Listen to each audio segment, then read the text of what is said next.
প্রিয় দ্বিতীয় শ্রেণীর শিক্ষার্থীরা, তোমাদের প্রথম পর্যায়ক্রমিক মূল্যায়ন বা ফার্স্ট ইউনিট টেস্টে স্বাস্থ্য ও শারীরশিক্ষা বিষয়ে এই বছর কী ধরনের প্রশ্নপত্র হবে সেটা আমি উত্তরসহ এই ভিডিওতে আলোচনা করব।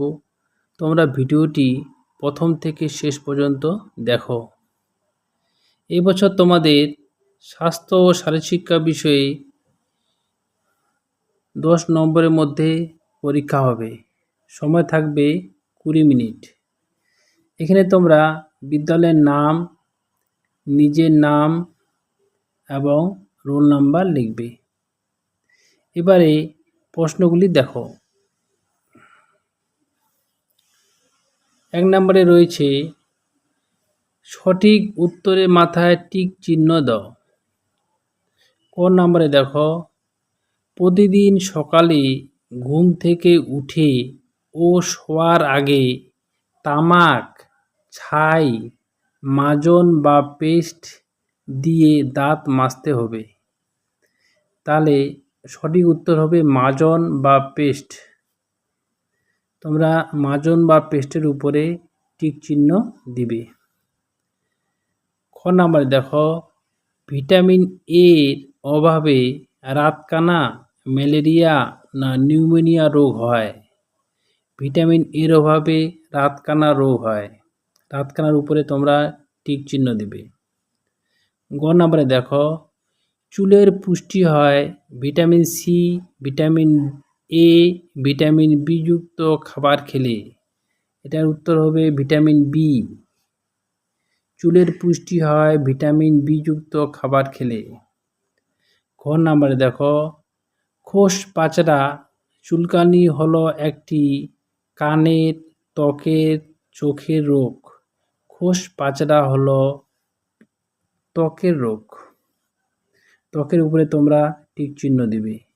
এখানে তোমাদের সঠিক উত্তরের মাথায় টিক চিহ্ন দাও 4 নাম্বার থাকবে। এবারে 2 নম্বরে দেখো,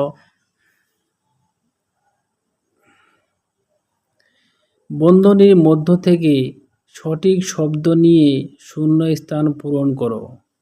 এখানে দেখো বন্ধনীর মধ্যে রয়েছে থ্রাশ, ডায়রিয়া, রুমাল, সাবান। এই শব্দগুলো তোমার নিয়ে শূন্যস্থান পূরণ করতে হবে।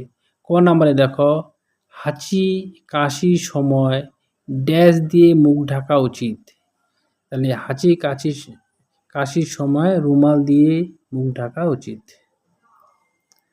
ক নাম্বার, খাবার আগে, শৌচের পরে ও হাত ময়লা হলে ড্যাশ দিয়ে হাত ধুতে হবে। সাবান দিয়ে হাত ধুতে হবে। গ নাম্বার, ড্যাশ হলো একটি পেটের রোগ, ডায়রিয়া হলো একটি পেটের রোগ। ঘ নাম্বার, জিভের উপর দুধের মতো সাদা দাগ পড়াকে ড্যাশ বলে? এটাকে থ্রাশ বলে। এখানে তোমাদের 4 নাম্বার থাকবে। 3 নাম্বারে দেখো, নিচের প্রশ্নগুলোর উত্তর দাও। ক নাম্বার, কানের রোগ প্রতিরোধ করার 2টি উপায় লেখো। আমি এখানে 3টি উপায় দিলাম, তোমরা 2টো লিখবে। এখানে তোমাদের 2 নাম্বার থাকবে। 1 নাম্বারে দেখো, কানে যাতে ময়লা বা খোল না জমতে পারে তার জন্য নিয়মিত কান পরিষ্কার করতে হবে। 2 নাম্বারে, প্রতিদিন স্নানের সময় কান পরিষ্কার করতে হবে। 3 নাম্বার, যানবাহনের বিকট শব্দ পরিহার করতে হবে। খ নাম্বারে দেখো, সর্দি হলে কি কি লক্ষণ দেখা যায়? সর্দি হলে নাক দিয়ে জল পড়ে, কাশি, গলার ব্যথা হয়, জ্বর ও মাথা ব্যথা হতে পারে।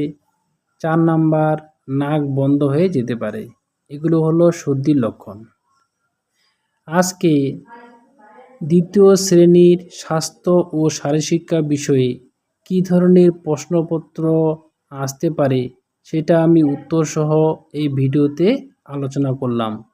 তোমাদের যদি ভিডিওটি ভালো লাগে সাবস্ক্রাইব করবে, বন্ধুদের শেয়ার করবে এবং কমেন্ট করতে ভুলবে না।